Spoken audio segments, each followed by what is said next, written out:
people are watching you. Ellen, the school teacher, claims the headmistress launched a smear campaign designed to ruin her. The daily inspections became very much an intrusion in my relationship with my pupils. That was what was the most difficult part of it. It made me feel very nervous. It made me feel I was being watched.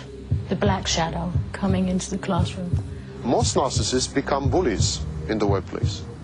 They taunt, they torture, they sadistically inflict pain, sometimes unnecessarily, mainly on their underlings. They are obsequious to the higher-ups and sadists to their underlings. I became totally lacking in confidence. I was feeling ill. I felt crushed. So I knew that I was under greater pressure than I could bear. I didn't feel like getting out of bed. I became extremely explosive at home because I was a complete nightmare to live with. No way was I ever going to have a mental breakdown. But by God, it happened. I'm not a person who would ever commit suicide, but the thoughts were very persistent. Narcissists resent weaknesses, resent vulnerabilities, and as a result, they resent weak people, vulnerable people. That means that narcissists have an inbred aversion to children, the elderly, sick people, weak people, vulnerable people. Actually, this provokes in the narcissist a sadistic impulse to inflict further pain, to exploit the vulnerability, to enhance the weakness, to prey upon it. Narcissists are predators, and wounded animals are the ideal prey. Finding someone with 5 traits or more of NPD isn't easy. Unsurprisingly, it's far more common to find someone who knows a narcissist rather than someone admits to being one. Dr. Sam Vaknin pointed us in the right direction. Leading a cult where critical faculties are suspended, where people are mere instruments of gratification, where discipline is maintained, where criticism is unheard of. This is the wet dream of the narcissist, to be at the center of a group of unreflecting, unthinking, totally obedient people. The cult leader is the perfect example of an extreme narcissistic personality. He typically has 7 or 8 traits, the most dominant ones being excessive need for admiration and exploitation of others.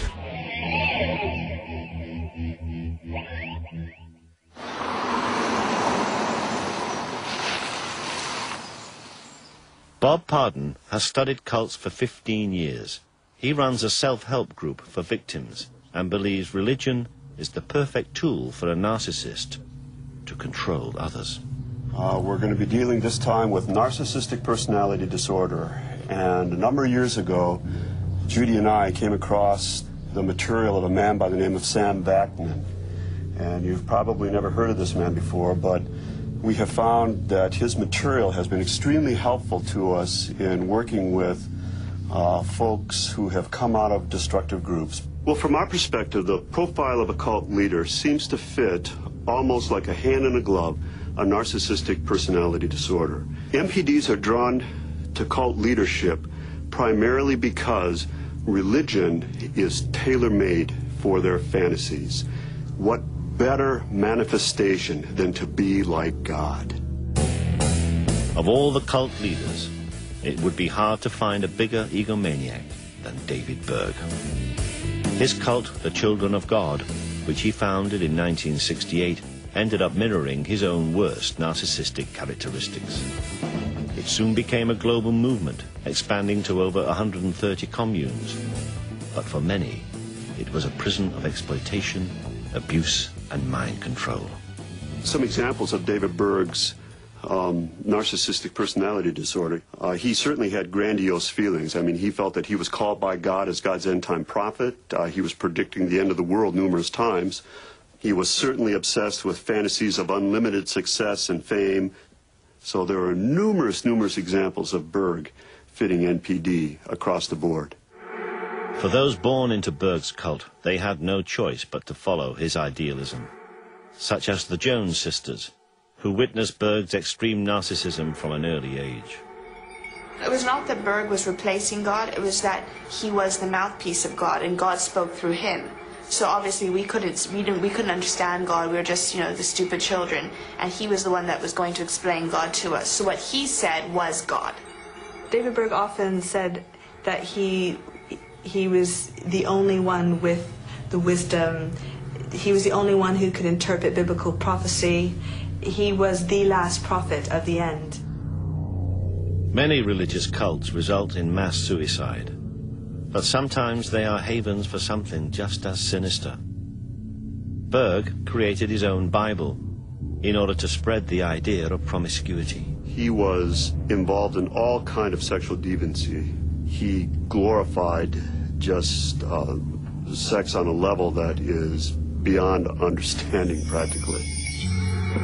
Berg even used his wife Karen to entice new followers. He got this idea, him and Karen Zerby would go out to nightclubs and stuff, and he would get a kick and enjoy watching her flirt with these younger men, or men her age, and you know, and he thought it was a good idea that she should take them back to the hotel room or house and sleep with them.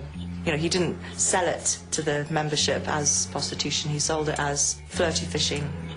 He was the fisher, the women were the bait with the hook, and these lonely men, lots of money with the fish. Berg's idealism began to catch on. As the membership grew, shockingly, Berg removed the age limit for sexual partners. Sex was just a part of life. It was all around you. The adults were walking around naked. They were having sex right there every single night in your room. Your teacher would have sex right there. We'd have classes, live classes demonstrating how to have sex, teaching us. We'd have date naps where we'd pair off even as little 3-year-olds and, you know, have mock sex, basically. Except for some of the kids actually were doing it realistically because they'd been taught in a live class. You know, I had to be aware that an adult man was in love with me, and I was only 6 years old. If there was an adult male in the commune that took a fancy to you, you couldn't do much about it, really. In some cases, even if it wasn't forced, if you weren't raped, it was still abuse because it was an abuse of power. All the adults, there was no one that you could go to complain if anything did happen. Incredibly, Berg led the children of God for a quarter of a century before his death in 1994. Some will never forget his narcissistic personality. His legacy to our generation is just a lot of pain. I've seen so many hurt individuals. I know a lot of our generation have committed suicide or gotten into drugs, or, you know, it's messed up their lives completely, and a lot of brave ones who have moved on and made something of their lives, and it's very commendable. But to our generation, only harm has come out of David Berg's teachings. With at least 7 out of 9 possible traits of NPD, a cult leader is a dangerous example of a narcissistic personality. But what type of individual would have all 9? Never before has anyone been diagnosed with the full set. Until now. Normally, most individuals have 1 or 2 of the characteristics of narcissistic personality. Brian had 9. All 9.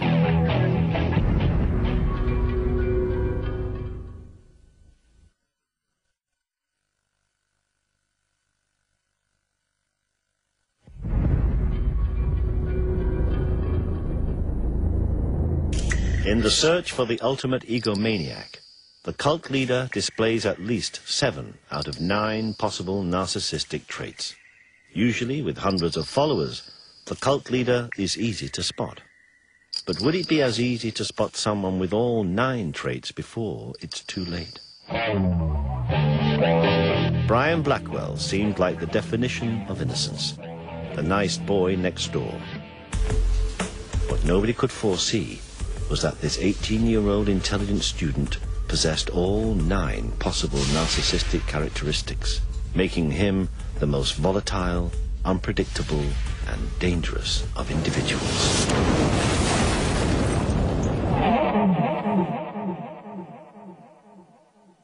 On the 6th of September 2004, the bodies of Brian and Jackie Blackwell were found in their home just outside Liverpool. It was certainly a daunting scene. The bodies had been so badly beaten and so badly attacked it was certainly a very gruesome scene. There was a strong smell of decomposed bodies. There was a great deal of fly activity in the house. And it was quite a remarkable scene in so much as that it was a house that had been closed up. As it turned out, probably 6 weeks earlier the murders had been committed. So in actual fact, it was quite a disturbing sight. There was a substantial amount of injuries and wounds to both Mr. and Mrs. Blackwell. I think they used the term frenzied attack, and that's perhaps used quite commonly these days, but certainly there were numerous injuries to both of them. Police began to investigate the murders, and it wasn't long before Brian Blackwell Jr. became a suspect and was interviewed. He denied, of course, being involved in the death of his parents, and he was quite adamant of the fact that, first of all, that we may have it wrong that they weren't his parents, and secondly, that he had any involvement whatsoever in it. And that went on for several sort of hours of interview. As the police continued to interview Brian, they made a breakthrough in the case. They discovered a hammer amongst his possessions believed to be the murder weapon. Although the evidence against Brian was overwhelming, he would not confess.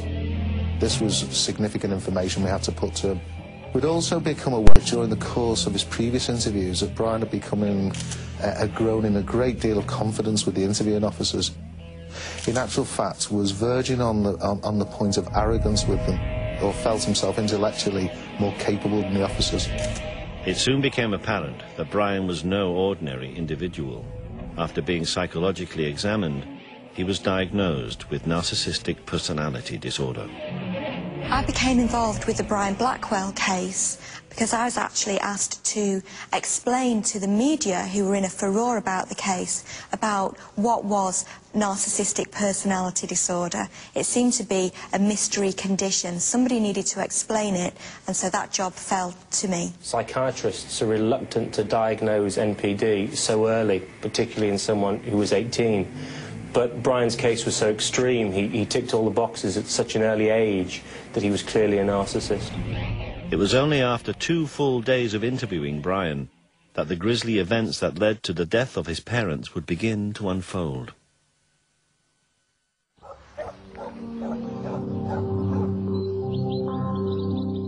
From an early age, growing up in Melling, Brian's behaviour didn't go unnoticed. I always thought he was a bit strange. He didn't dress like a trendy teenager, nothing like. It was like trousers and shoes and like an old man. A jumper, like them Pringle jumpers, like stuff like that. He did, yeah. And he wasn't allowed to play with us either when we were kids. Like, he was always at home doing his homework and wasn't the average teenager. Kid. Yeah, or teenager. Yeah. I felt sorry for him a little bit though, because his mum was always at him all the time, wasn't she? Yeah, like him and his dad studying all the time. Like yeah. if you'd always hear like Brian, like shouting and stuff like that. Yeah, he was always studying all the time. Brian's relationship with his mother is very interesting. It would appear that Jackie Blackwell was quite a difficult person to live with. Most of her emotional needs were met via Brian. She doted on him, and she very much seemed to want to keep him as a younger child. He says that his mother used to control every aspect of his life. When Brian attended Liverpool College, the controlling hand of his mother was never far away. Apparently she chose his clothes, and according to him even went so far as to dress him physically in the morning. He says that she used to bath him also, which of course for a 17-year-old boy is totally inappropriate. He would have perceived that as being very humiliating and intrusive. She ruled him. It was like she dressed him, she told him what to wear, she told him what to eat, just how to do everything.